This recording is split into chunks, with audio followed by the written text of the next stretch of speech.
Bonjour à toutes et tous, plaisir de vous retrouver dans Regard sur l'Afrique, votre émission d'analyse et de décryptage de l'actualité du continent sur votre média, les langues africaines. Aujourd'hui, nous vous proposons une émission construite sinon autour de deux sujets majeurs qui interrogent sur l'avenir de l'Afrique. D'un côté, le Togo et sa nouvelle stratégie tournée vers le Sahel pour la période 2026-2028. Et de l'autre, la visite du pape Léon XIV sur le continent africain. Des sujets de contexte, mais une série de questions essentielles que nous allons poser ensemble et bien sûr y apporter des réponses. Comme toujours, les débatteurs, je suis avec le confrère Anissé. Bonjour.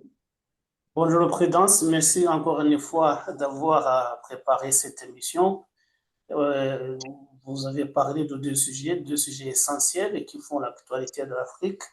Et on va essayer de décrypter, voir ce qu'on en pense, les avis des uns et des autres. Et on aimerait d'ailleurs que les téléspectateurs puissent nous partager leur avis de temps en temps. Merci beaucoup. Alors, merci à vous également. Comme dit, nous allons, n'est-ce pas, débuter avec le Togo, où récemment a été organisée une réunion de haut niveau consacrée, n'est-ce pas, à sa nouvelle stratégie pour le Sahel sur la période 2026-2028, comme je l'ai dit tantôt. Alors, face à cette actualité, plusieurs interrogations se posent. Euh, vu, au su de tout ce qui a été dit. Vous n'êtes pas sans savoir, vous avez eu des extraits, hein, des interventions sur les réseaux sociaux et tout. Mais là, au-delà de tout ça, que peut-on retenir de cette rencontre?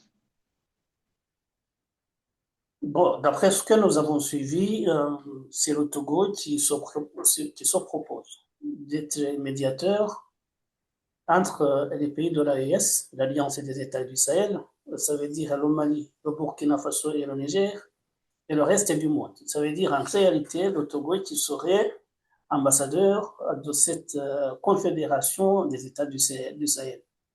Une sorte d'envoyé spécial, mais pas une personne, mais plutôt un pays. Et donc, quand on essaie de voir, c'est que l'Alliance des États du Sahel est plus ou moins marginalisée depuis les coups d'État qui ont amené les dirigeants actuels au pouvoir. Et donc, il y a eu une série de sanctions. Nous avons suivi d'ailleurs, il n'y a pas longtemps, euh, le déplacement du président burundais Evariste Ndayishimiye et président en exercice de l'Union africaine qui s'est rendu à Ouagadougou pour essayer de voir comment trouver un terrain d'entente entre l'Union africaine qui a suspendu les trois pays de ces instances décisionnelles et puis donc un terrain d'entente entre les deux organisations.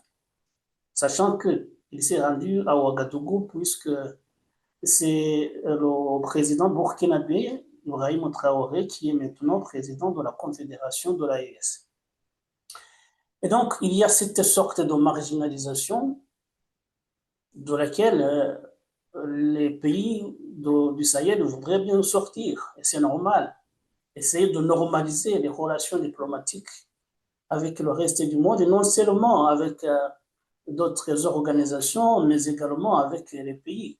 Et surtout alors, c'est là justement où ça devient intéressant, surtout aussi avec les pays de la région, notamment les pays membres de la CEDEAO. Vous savez que les trois pays ont claqué la porte de la CEDEAO, puisque la CEDEAO avait pris des sanctions contre justement ces pays suite au coup d'État. Et donc, il y a le Togo, qui est membre de la CEDEAO, qui dit nous allons essayer de jouer de médiateur entre ces trois pays, la CEDEAO, mais également avec le reste du monde.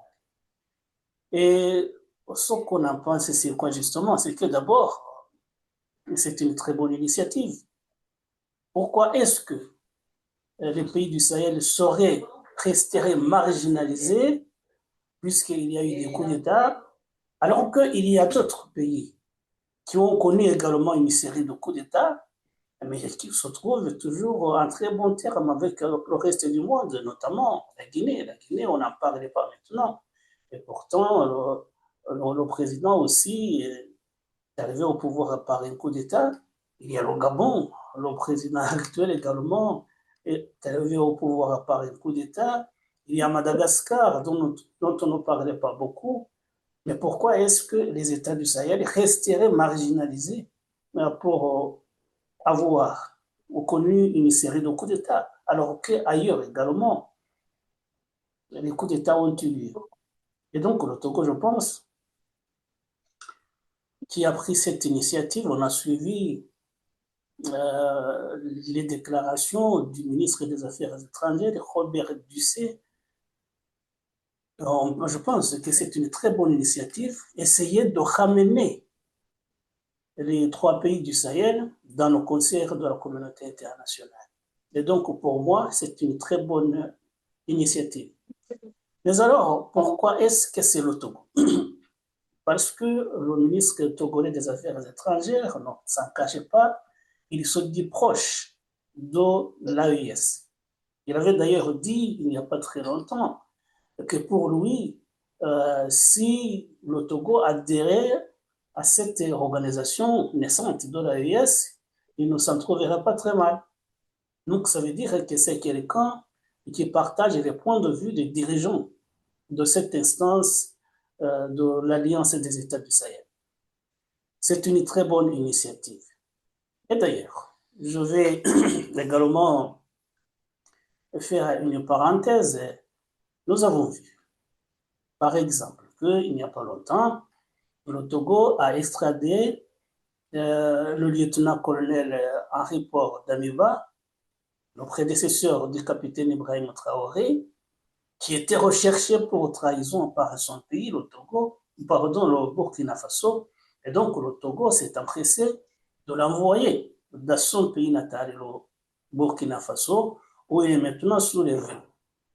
Mais dans le même temps, on pense que, justement, c'est ce rapprochement-là, puisque en décembre dernier, on a suivi une tentative de coup d'État au Bénin. Un coup d'État qui était mené par un certain Pascal Tigré. Et le Bénin réclame l'extradition de Pascal, qui est réfugié au Togo. Le Bénin demande que Pascal Tigré soit renvoyé au Togo pour être poursuivi par la justice. Mais le Togo fait la sourde oreille. Pourquoi ce 2 poids 2 mesures? C'est que peut-être il y a une sorte d'entente entre le Togo et les pays de l'AES, puisqu'il y en a entre le Togo et le Bénin. Et pourtant, le Bénin et le Togo sont des membres de la communauté économique des États de l'Afrique de l'Ouest et la CEDEAO. Et donc, ça veut dire, même si c'est une très bonne initiative, il y a quand même des zones d'ombre qu'il faudrait un jour éclaircir. Soit le Togo dit, s'il y a quelqu'un qui est recherché par la justice et dont on demande l'extradition, on va le faire, ou bien on ne va pas envoyer quelqu'un qui est poursuivi par la justice de son pays. Et donc, ça veut dire tout simplement, ne fût-ce que cette décision, on voit que le Togo est plutôt très proche des pays de l'Alliance des États du Sahel. Alors, sur ce sujet concernant le Togo et le Bénin, certes, c'est une parenthèse qu'on va ouvrir, mais les autorités togolaises n'ont pas confirmé la présence de Pascal Tigri au Togo. Bon, c'est là qu'une parenthèse. Mais revenons à notre sujet. Certes, le Togo n'est pas un pays sahélien à proprement parler.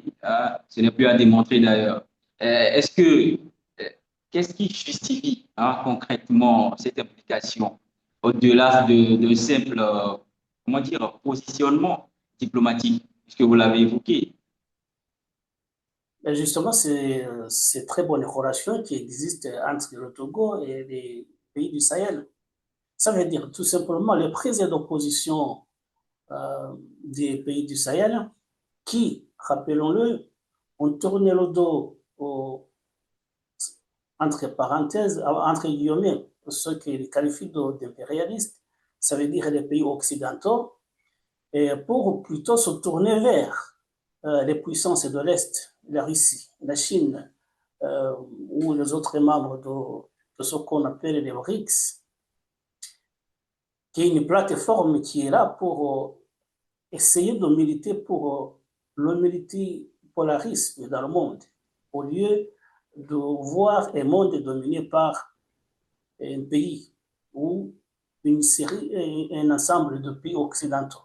Et donc, ces prises d'opposition du Mali, du Burkina Faso et du Niger, qui ne cachent pas leur inimitié à l'égard des puissances occidentales, qui plutôt se tournent vers l'Est, on pense que ces prises d'opposition séduisent également les autorités du Togo, à commencer par le ministre des Affaires étrangères, qui justement a pris cette initiative, mais également on attend avec la bénédiction de l'exécutif dirigé aujourd'hui par Faure Gnassingbé.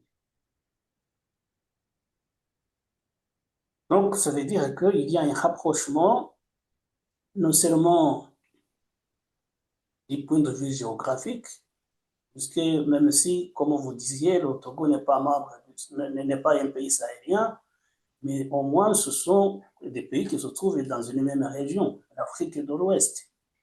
Mais également, il y a peut-être un rapprochement idéologique sur le plan diplomatique. Je pense que c'est ça.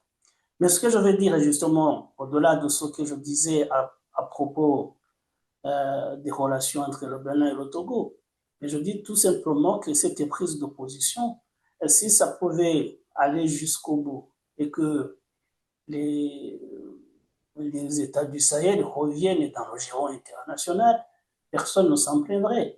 Puisque je rappelle toujours que quand les échanges se font mieux, c'est toujours dans l'intérêt des peuples. Vous voyez, quand les pays vivent à couteau tiré, lorsqu'on parle, les pays s'accusent mutuellement de vouloir déstabiliser leur territoire, ça veut dire que les échanges ne se font plus, et là, justement, c'est au détriment des populations locales. Parce que je pense qu'un Togolais qui fait qui fait du commerce, qui voudrait bien se rendre au Niger et qu'il trouve la frontière fermée parce que justement les choses se passent très mal entre les autorités, ça veut dire justement c'est ce commerçant-là qui va en pâtir, alors qu'il n'y est pour rien. Je donne un exemple d'un commerçant, quelqu'un qui traverse la frontière. Je sais, dans tous les pays du monde, c'est comme ça. Il y a des gens qui vont du Bénin au Togo, du Togo au Niger, du Niger au Burkina Faso, et vice-versa. Et puis, on sait également que l'offre du Togo tient également du fait que maintenant, les pays du Sahel ont un problème sérieux d'accès à la mer. Or, le Togo, justement, peut jouer ce rôle-là sans s'attirer les foudres des autres pays de la région du monde. Ça veut dire on va jouer de médiateur, et s'il faut que nous vous facilitions l'accès à la mer, on va le faire, même si on a vu qu'il y a le Maroc également qui a offert son accès à la mer aux 3 pays du Sahel. D'accord. Quoi qu'on dise, les pays, sinon les États n'ont pas d'amis, n'ont que des intérêts, comme on le dirait. Mais le truc, est-ce que vous êtes également d'avis avec ceux qui pensent que le Togo joue sur les 2 tableaux vis-à-vis de la politique publique qu'il a adoptée? Sur les 2 tableaux, évidemment, on peut le penser. Mais c'est ce que tout le monde fait normalement. En diplomatie, vous le dites, il n'y a pas d'amis, il y a d'intérêt. Si le Togo joue sur les 2 tableaux, c'est une très bonne chose. Parce que justement, il ne faut pas prendre une partie ou dire tout simplement, comme on dit, l'ennemi de mon ami est mon ami. L'ennemi de mon ami, je ne sais pas comment on dit, si je le dis comme il faut, mais il ne faudrait pas, justement, suivre mutuellement il faut voir les intérêts. Ça ne veut pas dire que si la CEDEAO est en confrontation avec l'AES, que les pays doivent oublier leurs intérêts, et surtout les intérêts de leur peuple, comme je le disais. Et donc, jouer sur les deux tableaux, oui, quitte à être taxé d'hypocrite. Parce que si le Togo se sent proche des pays de l'AES et que malheureusement les instances décisionnelles de la CEDEAO ont décidé de sanctionner les trois pays du Sahel, ça veut dire qu'il y a quand même quelque part quelque chose qui cloche. Vous ne pouvez pas faire partie des pays qui décident de sanctionner ces trois pays-là et en même temps vouloir jouer de rapprochement entre les pays que vous avez sanctionnés. Donc, ça veut dire qu'il y a quelque chose qui ne tourne pas rond, mais en même temps, il faut comprendre. Il faut comprendre, et moi je comprends très bien ce que fait le Togo, c'est dans les intérêts du pays et dans les intérêts du peuple. Voilà. On ne doit pas continuer comme cela à vivre à couteau tiré.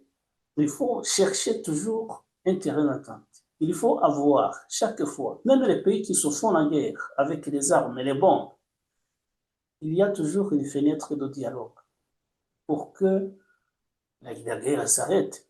Et justement, ce climat qui prévaut en Afrique de l'Ouest ne peut pas durer. On a compris que les trois présidents-là, qui sont arrivés au pouvoir par des coups d'État, ne vont pas partir demain. Ils sont là, ils seront toujours là. Ils sont là pour durer. Et d'ailleurs, c'est eux-mêmes qui le disent. Et donc, s'ils vont rester là longtemps, mieux vaut avoir des relations apaisées avec eux. Tout à fait. Alors, au vu de tout ce qui a été dit, et y compris cette stratégie qui a été mise en place, en cas d'échec ou de résultats jugés insuffisants, qui portera la responsabilité politique de cette stratégie? D'abord, je pense qu'on ne peut pas parler d'échec tout de suite. Il y a toujours au moins des tentatives. On aura essayé. Si ça ne marche pas, ça ne marchera pas. Mais dans tous les cas, c'est un dialogue qui se met en place. Si le Togo dit on va jouer de médiateur entre les pays de l'AES et le reste du monde, essentiellement la CEDEAO, ça veut dire que c'est un dialogue, on va échanger, voir ce qui nous oppose. Et dans ce cas-là, il faut qu'il y ait des concessions de part et d'autre. Ça veut dire qu'il y aura, si nous parlons de la CEDEAO par exemple, on va dire, on va lever les sanctions à condition que vous fassiez ceci et ceci. Donc, peut-être qu'il faudrait également que du côté de l'AES, il y ait une sorte de sanction, pardon, de concession qui devront être faites pour que les relations soient rétablies concrètement. Alors, merci beaucoup, chers amis, mesdames et messieurs, qui nous suivez. Vous êtes bien sûr dans Regard sur l'Afrique, vous suivez sur l'élan africain et nous discutons des sujets de l'actualité. Je suis avec le confrère Anissé. Nous allons passer au deuxième sujet inscrit au menu de l'émission de ce jour, qui est la visite du pape Léon XIV en Afrique. Alors, là encore, plusieurs questions méritent d'être posées.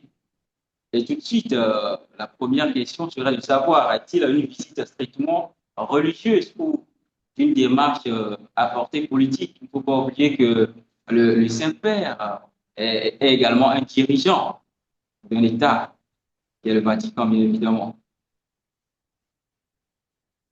On va dire les deux.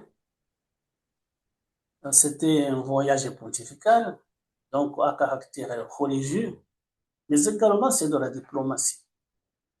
Et justement, quand on voit comment le pape est accueilli, c'est quelqu'un qui est accueilli avec les honneurs dignes d'un chef d'État. Et même plus que ça, dans certains pays, il y a une dévotion non dissimulée.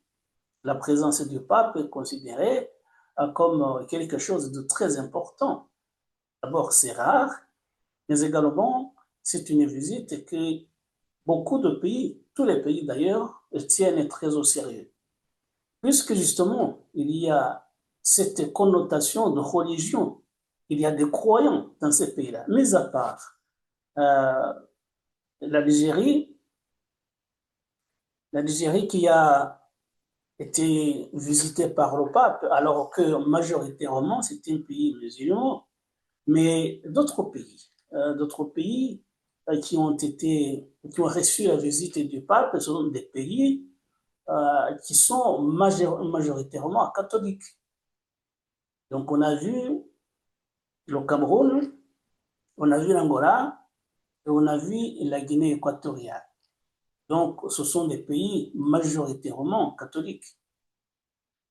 Et on a vu comment le pape était applaudi par les croyants de ces pays-là. Les gens se prosternaient devant lui. J'ai vu même une photo qui circule sur les réseaux sociaux. Le président de la Guinée équatoriale s'agenouillait devant le pape. Donc ça veut dire qu'on n'est plus dans les relations bilatérales, parce que normalement, en diplomatie, tous les chefs d'État se valent. Il n'y a pas plus de considération pour l'un que l'autre. Et donc, ça veut dire que voir un chef d'État s'agenouiller devant le pape, ça ramène justement à quelque chose d'inouï, d'impensable. On n'est plus dans le cadre des relations diplomatiques normales, on est dans une sorte de dévotion. Et donc, c'est un mélange de religion, mais également un mélange de politique. Et justement, le point de vue politique, quand on voit les messages que le pape a fait passer, ce sont des messages tout à fait politiques. On parlait de l'Algérie, il a prêché la cohabitation pacifique entre les gens de confessions différentes. Puisque justement, c'est ce que je disais tout à l'heure, l'Algérie est habitée par 47 millions de musulmans contre 9 000 chrétiens. Donc, si vous mettez sur les balances, il y a une très grande différence. L'Algérie est un pays musulman et qui a reçu le pape avec les honneurs. Et le message qu'il a donné justement, qu'il a livré aux Algériens, c'est que les gens doivent vivre pacifiquement malgré les différences liées à leur foi, à la confession. Donc, je dis, là, c'était un message politique, mais normal, puisque justement, les religions prêchent également la tolérance. Mais quand on va au Cameroun, quand on va en Angola et quand on va en Guinée équatoriale, on voit que les messages étaient plus politiques. Au Cameroun, il a dit par exemple, s'adressant aux jeunes, qu'ils doivent briser la chaîne de la corruption.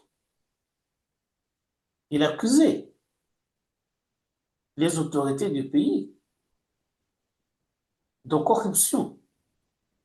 Et d'ailleurs, quand il prononçait son discours devant le président Paul Biya et son épouse, à un certain moment, la télévision d'État a interrompu l'allocution du pape. Et les gens ont pensé peut-être que c'est parce que ce qu'il disait déplaisait aux autorités du pays. Mais peut-être que c'est un problème technique et ça peut aussi arriver. Mais il a livré des messages politiques, surtout au Cameroun, en accusant, sans le dire ouvertement, les autorités d'être corrompues. Excellent. Et il disait aussi qu'il y a une élite politique dans le pays qui accapare presque toutes les richesses du pays, laissant le reste de la population dans une pauvreté extrême. Donc là, c'est de la politique. Et rappelons Et les deux pays qu'il a visités, le Cameroun et la Guinée équatoriale, sont dirigés par des gens qui sont au pouvoir depuis des décennies. 1979 pour le président de la Guinée équatoriale, 1982 pour Paul Biya au Cameroun. Et ces gens-là sont toujours au pouvoir et n'ont peut-être pas l'idée d'en partir. Ils vont rester là. Et si jamais ils ont un problème de santé, on a vu qu'au Cameroun, on a révisé la Constitution pour amener quelqu'un, un vice-président qui va sous-traiter ou faire ce que devrait faire le chef de l'État, puisque le chef de l'État n'en a plus la capacité. Quand même, à 93 ans, on est fatigué. Tout le monde le comprend. Et donc, c'est tout cela que le pape disait. Et en Guinée équatoriale, justement, qu'est-ce qu'il a dit? Il a dit qu'il ne faut pas, quel est le terme qu'il a utilisé, mais il voulait qu'il ne faut pas coloniser les ressources minières. Pour lui, justement, les ressources minières profitent aux sociétés étrangères, profitent aux puissances étrangères au lieu de profiter aux nationaux. Autrement dit, il ne faudrait pas coloniser les ressources minières. Je ne sais pas si j'utilise le bon terme, mais c'est ce qu'il voulait dire. Les ressources du pays profitent aux étrangers et à une certaine élite du pays. Donc c'est le même message au Cameroun. Ce sont des messages politiques. Et en Angola, qu'est-ce qu'il a dit? En Angola, il a appelé les Angolais, surtout les autorités, à penser des plaies de l'histoire. Ça veut dire à savoir se réconcilier. Sans évoquer le passé, mais il voulait parler de la guerre dévastatrice qu'a connue l'Angola entre le président Eduardo dos Santos et le feu Jonas Savimbi. C'est une guerre qui a fait beaucoup de dégâts matériels et humains. Et les cicatrices restaient ouvertes. Et lui, donc, il dit, il faut savoir vous réconcilier. On est toujours dans la politique. Donc, pour répondre à votre question, Prudence, la visite du pape était à la fois politique, mais également religieuse. Visite à la fois politique et religieuse. Donc, je pense que tout ce qu'il a dénoncé à travers ses messages, ses discours, il pouvait le faire depuis le Vatican. Mais pourquoi se déplacer pour juste livrer un message? Nous l'avons vu jusqu'à un message. Ne penses-tu pas que cette visite cache ou cacherait quelque chose? Peut-être qu'il y a des non-dits, mais de toute façon, il pouvait le dire à partir du Vatican. Il y a toujours des messages qu'il livre chaque dimanche à l'occasion de la messe. Mais quand il se déplace, c'est plus médiatisé. Et ça a plus d'impact. C'est normal. Tous les chefs d'État à qui ils se rendent visite, normalement, pourraient le faire, soit par téléphone, soit par visio. C'est possible. Maintenant, on tient des conférences à distance. Et ça se fait.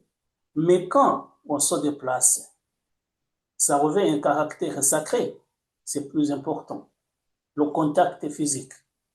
Et le pape, quand il se déplace justement, non seulement il va parler aux autorités locales, c'est normal, mais il voit également l'ambiance qui était là, de la part des chrétiens surtout.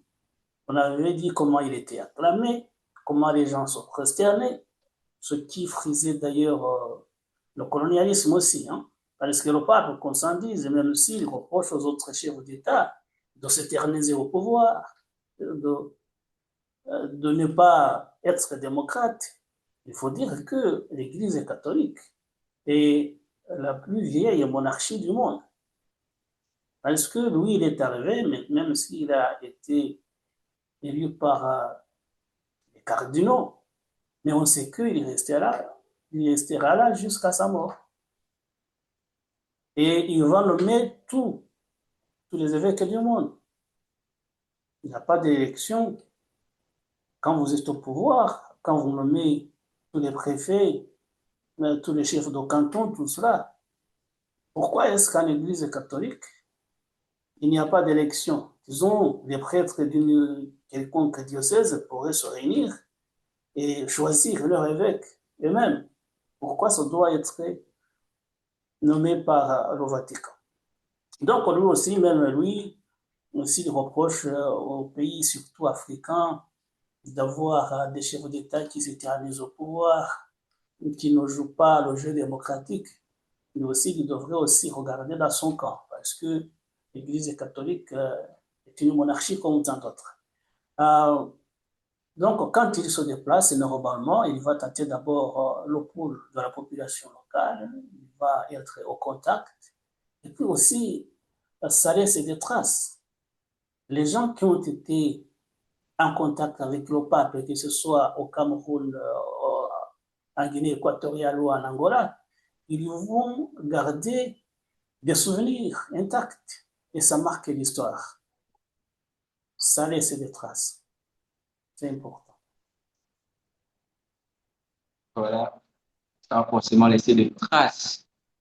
Sa présence dans le développement, tout à l'heure, il a été question d'impact et de contact physique. Alors, sa présence ou cette visite dans tous ces pays, est-ce que ça pourrait véritablement changer quelque chose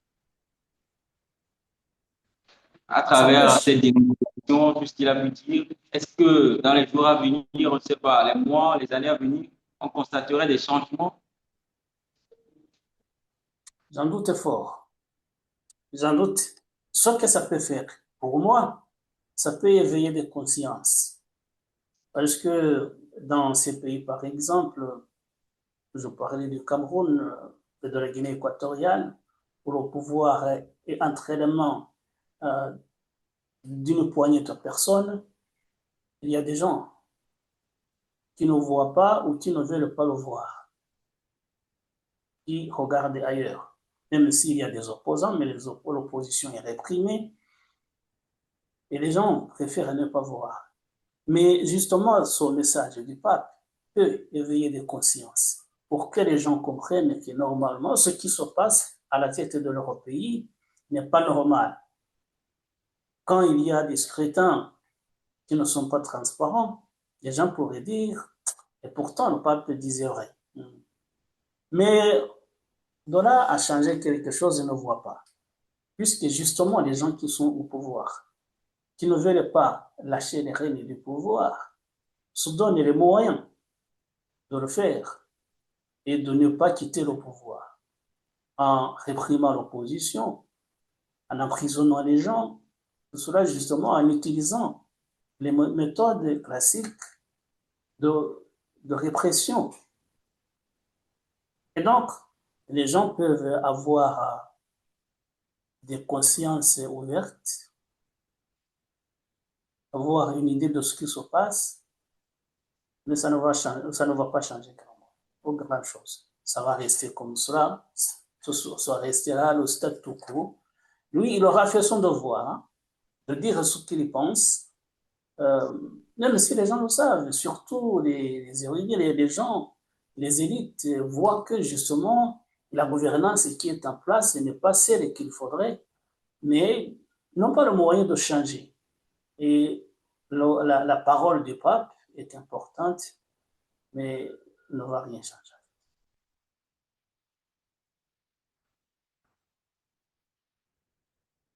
Voilà. Est-ce que j'ai répondu à la question? Je pense que vous devez avoir des problèmes de connexion prudence.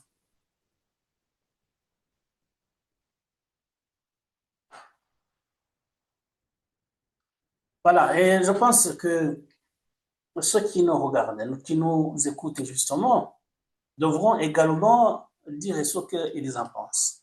Parce que quand nous disons quand nous disons que le pape a livré des messages politiques, c'est qu'évidemment, il était dans son rôle. Il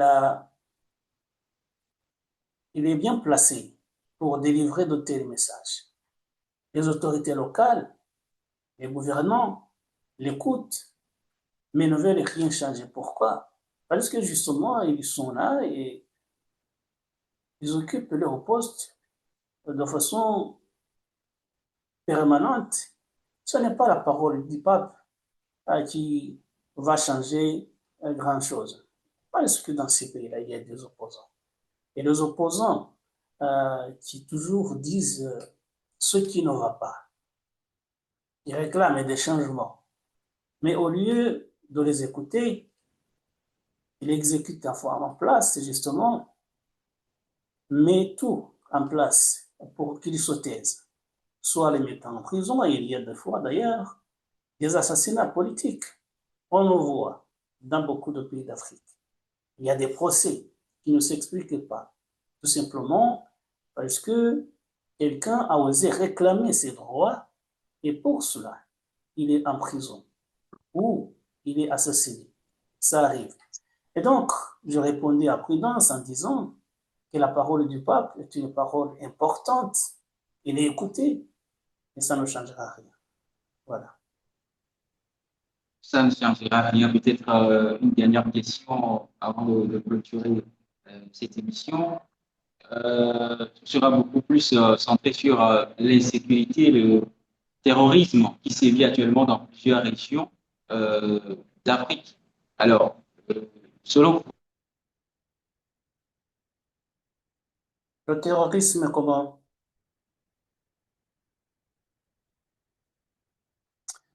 Alors, la Prudence a mené le sujet de terrorisme. Je ne sais pas la question qu'il voulait poser, si c'est du terrorisme, comme on le voit surtout dans les pays comme le Nigeria, où il y a des organisations comme Boko Haram qui massacrent les gens, qui attaquent des villageois, qui enlèvent les écoliers. C'est du terrorisme. Mais il y a des terrorismes également quand les autorités burkinabées, quand les autorités maliennes, quand les autorités nigériennes parlent de terrorisme. Ils pensent surtout aux djihadistes qui sévissent dans le nord. Est-ce que c'est de ces terrorismes-là dont vous voulez parler, Prudence? Je ne sais pas, peut-être qu'il va revenir. Il dira la question qu'il voulait poser précisément. Dans tous les cas, le terrorisme également est un concept relatif, parce que chaque pouvoir a son terrorisme. Les opposants, souvent, surtout ceux qui prennent les armes, sont considérés par le pouvoir en place comme des terroristes. Et même les opposants démocratiques, souvent, sont traités de terroristes. Alors, Prudence, est-ce que vous pouvez préciser la question que vous vouliez poser? alors la question était de savoir est-ce que l'Église pourrait-elle jouer un rôle essentiel dans le règlement des conflits, hein, que ce soit sur le plan sécuritaire ou du terrorisme en Afrique, sans pour autant être accusé d'ingérence. Encore faut-il que les pouvoirs en place acceptent le dialogue. Parce qu'il peut y avoir de médiation ou de facilitation. L'Église est bien placée pour jouer ce rôle. Mais il faut qu'il y ait cet engagement de la part des autorités, de la part de leur opposition, d'avoir ce dialogue. Dans ce cas-là, l'Église peut évidemment jouer un rôle important. Mais cela ne veut pas dire que le pouvoir en place, vous savez, il y a des présidents ou des chefs d'État qui disent qu'ils n'ont pas d'opposants. Et donc, comment est-ce que l'Église catholique peut proposer sa médiation alors que le pouvoir dit qu'il n'y a pas d'opposition? Ce sont des délinquants. Ce sont des terroristes, justement, comme je le disais tout à l'heure. Donc, s'il y a la volonté de jouer de médiation, s'il y a cette volonté de dialogue, oui, l'Église peut jouer de facilitateur. Il en a les moyens, il a la capacité. Mais encore faut-il justement que les deux parties, disons, si nous allons au Cameroun, vous voyez, il y a des opposants qui ont dénoncé les dernières élections, et qui sont pas comme M. Chiroma qui est parti en exil. Il faudrait qu'il y ait cette volonté, disons, de la part du pouvoir en place, de dialoguer avec l'opposition, ce qui n'est toujours pas le cas. Et donc, s'il y a la volonté, oui, l'Église peut jouer de médiation.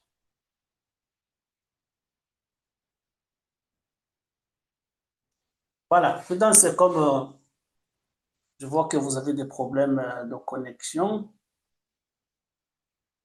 Je ne sais pas si j'ai répondu à votre question, mais ce que je disais, que l'Église a la capacité de jouer de médiateur.